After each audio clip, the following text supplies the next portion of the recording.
Hey there, everyone. Matt Carter here. And Jessica Carter and Coco Chanel. This video is our Survivor Winners at War reaction for episode 6, and I am all over the place. I am like devastated that Parvati is gone, but I am also just like completely bonkers for what may have been one of the greatest Survivor moves that I have seen in recent history. Denise Stapley throwing down at Tribal Council. What a boss. That was so boss. Like, I'm upset that Sandra left, but at the same time, I kind of feel like Sandra, if she was watching at home, she would have probably been exclaiming and celebrating, because it is just, if you're gonna go out, what a way to go out. What a big move. That, I mean, Sandra totally screwed herself. Oh, yeah, she did. I was getting kind of worried when she offered that idol, because nobody's going to say no to having more idols. Yes, give me all the idols. And then I was just like, oh, so now Denise knows that Sandra is idol-less, so this is pretty good. We're gonna break all of this down because there is so much to talk about from these two tribal councils alone. Then before we dive into anything more though, if you do like this video, give us a like, subscribe, and ring that notification bell so you don't miss any other updates. So, okay, well, we'll start with Sandra and Denise, because I know I will be straight up here. Until about 0.5 seconds before Probst turned that around, I was preparing the eulogy for Tony in my head that Tony kind of deserved for, like, reverting back into I need to jump into my spy bunker gimmick Tony all over again. You were positive he was going home. I really didn't know. The edit totally fooled me. Tony didn't do a great job after immunity. Sandra made an offer that was intriguing. I mean, she gave Denise an idol. All she wanted in return were fire tokens. And Denise, you know, I think back to Denise's Survivor history. She's not really the sort of player who would do something that I would interpret as this cutthroat, which is, I think, Sandra's big mistake. I think Sandra looked at Denise and was like, okay, here is a desperate Denise, kind therapist from the mid, with somebody who I can just completely just overtake and manipulate. And Denise, and she even kind of said that at the tribal council when she was naming off all the big players, and she's like, and then there's Denise. That's what you get for talking smack.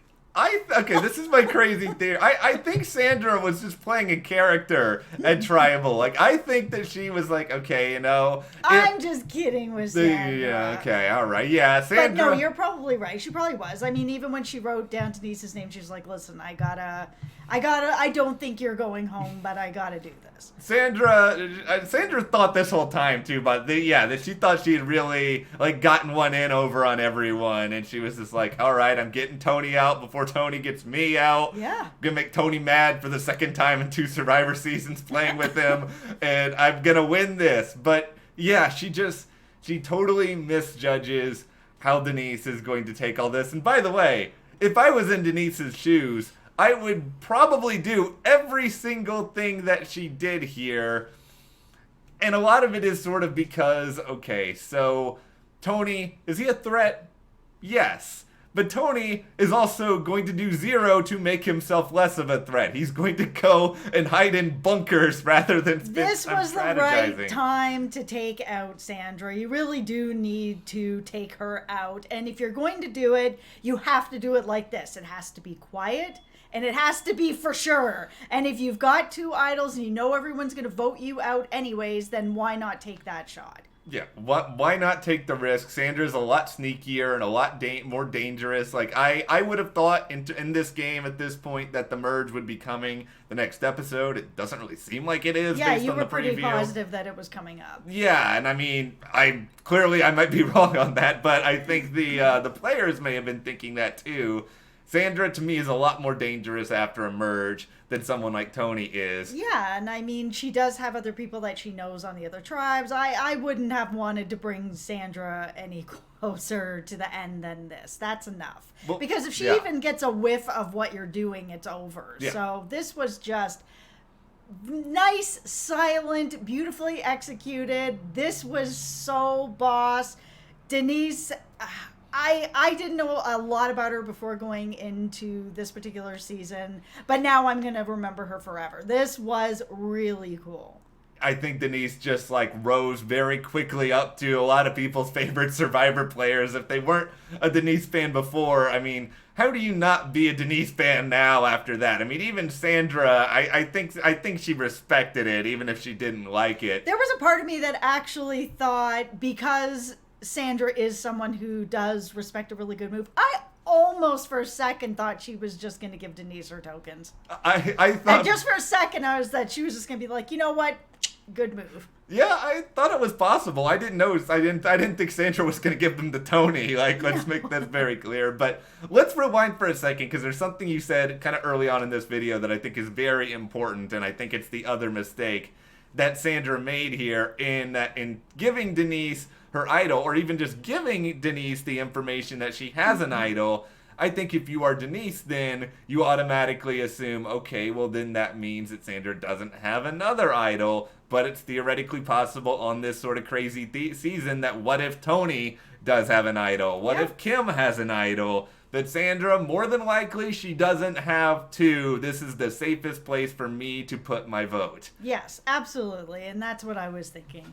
I think that is something Sandra, I'm sure she probably tried to think through every scenario here, but this is what we've learned about Sandra. I'm mostly just surprised that Sandra would give up an idol. Like, I don't get it. To me, it just, having fire tokens, that's great and everything, but everybody doesn't, like, they know what's on the menu of what you can buy with your fire tokens, but the idol really seems to be the most important thing that you can buy with these fire tokens. So why would you give that up for some fire tokens to maybe buy an idol later?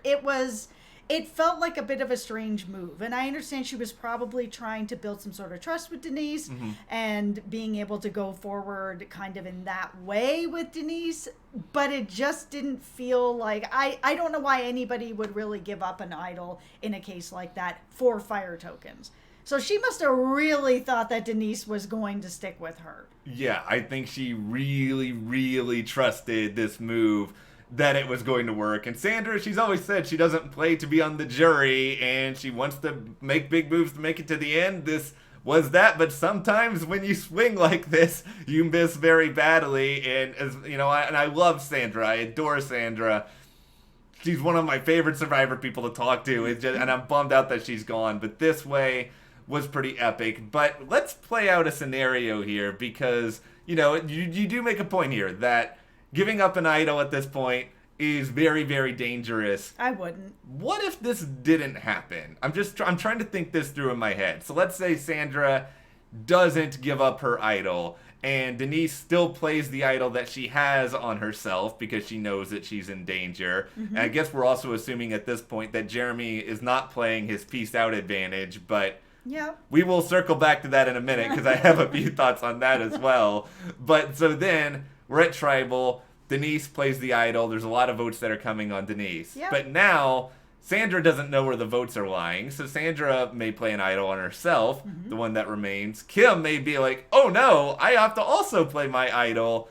And then we're in a situation where there might be a lot of votes that are canceled out. There might be a revote. I think Jeremy in this situation, because he doesn't piece himself out, Jeremy probably would have been the person voted off if Kim doesn't flip. Yeah, which, you know, seems like is how the votes would fall, and that would mean your Tony would be safe once again. You were really worried about him before we went into this, and it kind of feels like in pretty much every scenario that we're bringing up here, he doesn't go home. The only scenario, I think this is why I was so set on him going home, was that, or going to extinction. Well, as if we had Kim play hers, everybody had something, so it would have just left Tony, and Tony would have been screwed here. But, I mean, there was clearly other options and other things were going to play out. The only thing that I don't know, this is the great unknown, this is where it is time for the weekly, if Matt wishes this person was in the studio segment.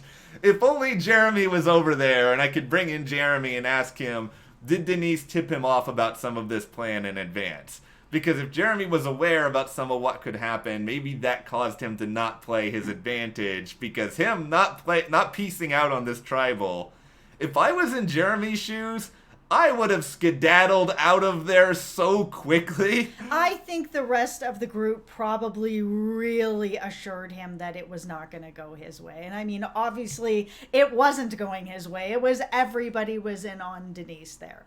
But I mean, there's always the possibility that there was that little bit of a conversation to be like, just so you know, this just happened and this is how it's going. They weren't going to show us that because then we would know what was going on here. Yeah, it would have been the big surprise shocker. Would have been gone. The beauty of this episode in a lot of ways, not just this vote off, but some other stuff too, was the editing on it, where they really did edit the story of Tony being the person who is going to be voted off after all of this. And he was starting to act really sketchy, and everyone was just like, why? Like, his name's not even being floated around. Like, where is he? Is he in another spy shack? Why would he even be doing this? He doesn't need to do this. Nobody's looking for him. Tony, okay, let's just sidebar here and have a conversation with Tony. Tony, you know I love you. You know I find you incredibly entertaining. People watched Survivor Cagayan. They know you do this. You can't repeat the spy shack anymore. No, as soon as they were like, oh, last time it was near the water well. Don't anybody speak of the water well. And then camera pans to Tony. He's hiding by the water well. Like, I mean, everybody knows that game now. The problem with Tony here is that he was doing a really good job of just sort of being there for people, being a social player. And it was like the moment that pandemonium set in, Tony all of a sudden is just like I gotta make sure nobody's targeting me now. That's a terrible Tony impression, but no. I was gonna say, that's pretty bad. Yeah, that's really bad. Tony, I'm sorry. But no, he immediately stows and takes off because he thinks he has to hide somewhere. How about just trusting your relationships, Tony? How about just having a normal interpersonal conversation? It's new territory for him. This is where he is. He doesn't trust anybody. He needs to try to figure it out. Is his name really being floated? And he found out that it wasn't. But then people started to worry about him because he's acting erratically again. And this is why it made so much sense for Tony to go. That's why my edit brain was leading me into this. But Denise smartly realized, oh, you know what? I think Tony's going to be a target at the merge. I think Tony's somebody who I can still beat conceivably. Mm-hmm. I'm going to take out Sandra here. I mean, we could keep going on the DAKAL move all night because it is so good. It is good, and once I think that starts like floating around of just how cutthroat she was to be able to take Sandra's idol and use it against her to get her out of this game, I think people need to keep their eye on Denise, and I'm kind of worried that now that she's basically been like, oh, I'm not really a big target, really? Well, now I am, so here it is, and she threw down. Yeah. So now I'm a little bit more worried about her going forward, that people are going to be like, oh, okay, so we underestimated Denise. She will cut me with my own idol, so maybe we got to get her out. I guess the only thing we could second guess is whether or not she didn't need to play the other idol on Jeremy. I don't have a problem with her doing it because she's ensuring that she's not getting hoodwinked in any way. And I think Jeremy is going to remember you were willing to put an idol on me. You must really want to work with me. But then people are going to see just how cutthroat she really can be. And if I was another player and I wasn't like close to her like Jeremy, I'd be starting to get a little more worried about her because her social game is so good. Everybody does really like her. She does build very trustworthy relationships. She just played an idol on Jeremy, so now people also know that that's a thing. Yeah. And she's willing to cut you. So with your own idol, if I was anybody who's not working with Denise, I would be looking at her. I think the trade-off is, in my head anyway, is that I think for sure she's going to be a much bigger target than she was. But I also do wonder if in Denise's head she's sort of thinking, okay, if these people don't consider me a big player, I'm not going to win if I go to the end and play it safe. This is my chance to make the resume. Congrats, Denise. We will see where it takes you. It's true, but now a lot of the bigger players are gone, and now she's made this huge move to be like, I am also a big player. Yeah. It's going to be tricky for her. I'm a little bit worried about her. I'm worried about her, but it is time. I can't put it off. I have to yank the Band-Aid off of me that is Parvati getting voted off on Survivor for the first time since Cook Islands. I don't like this. I don't like this it's clearly it's probably the right move for the Yule Alliance to make. You know, they have the majority.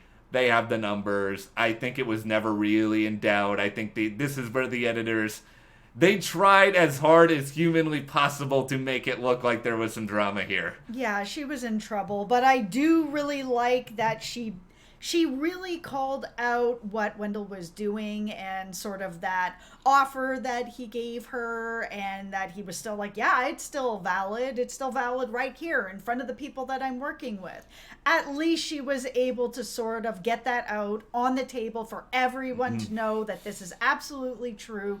That Wendell is not necessarily someone that you can trust fully. He will stab you in the back right in front of your face, and here it is. So going forward, if I was Yule, I'd be a little more worried. If I was Nick, I'd be a little more worried, because what if Parv did say okay?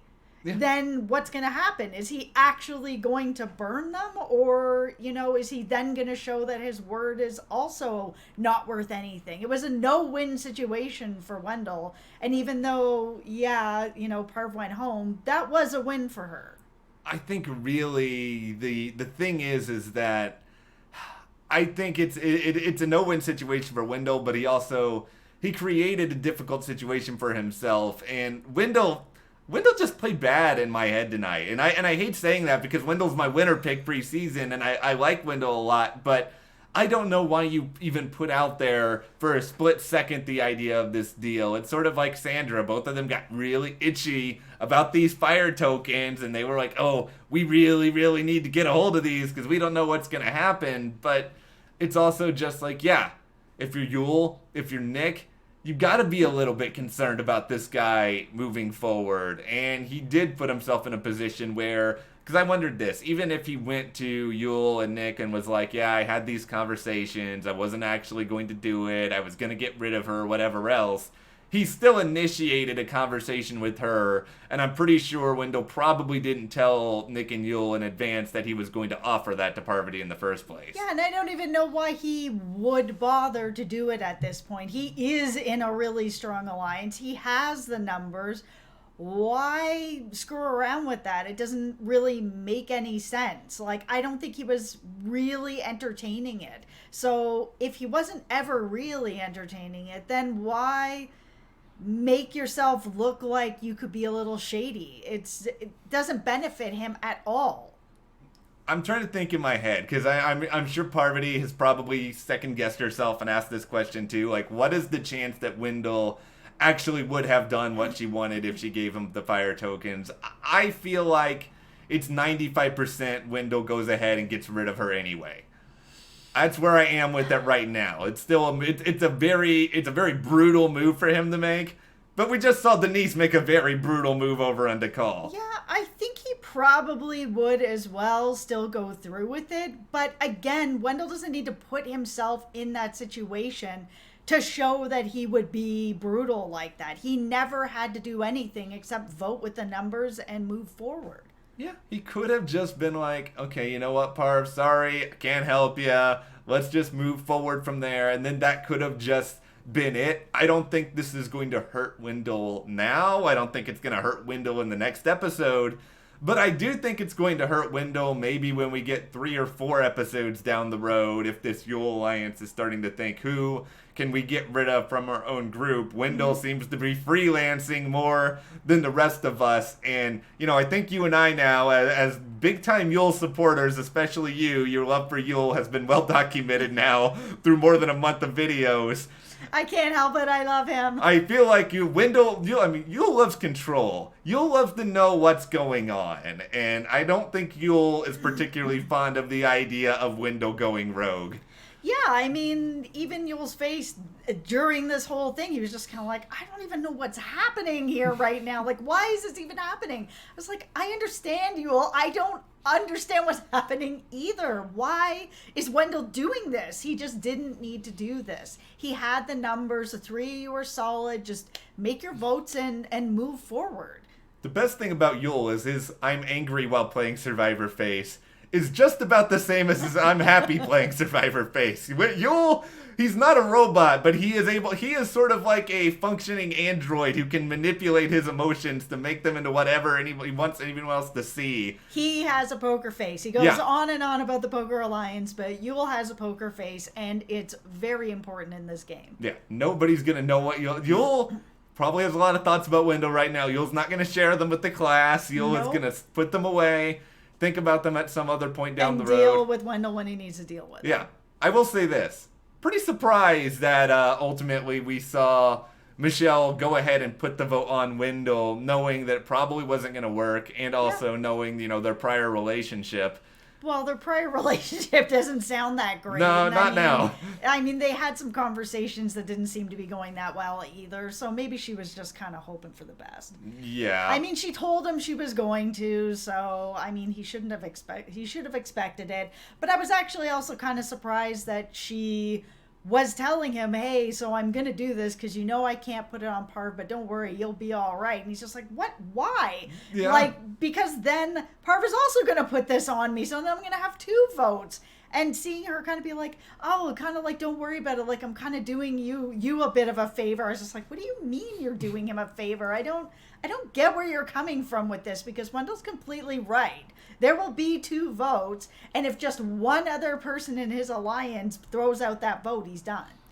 I think Michelle thought she was doing him a favor, I guess, by giving him a heads up on certain things. But yeah, Wendell had the right to be upset about that. His communication style has not really been great with everyone on the SELE tribe. This was a rough episode for Wendell on his communication. It was just, I don't know what he was doing. I don't know. But I mean, I'll say this about Parvati. I mean, one of the greatest Survivor players ever. Her finishing in this spot, in my view, does not change that. I think it's not as epic an exit as Sandra's, but I think she tried something. She didn't just roll over. She came up with an idea. She tried to make it work. It just didn't work. Well, it's not over yet. Somebody is still going to be coming back from Edge of Extinction, and maybe it will be Tyson with all of his peanut butter. Which I actually, I'm sure there are people out there being like, really? You wasted it on peanut butter?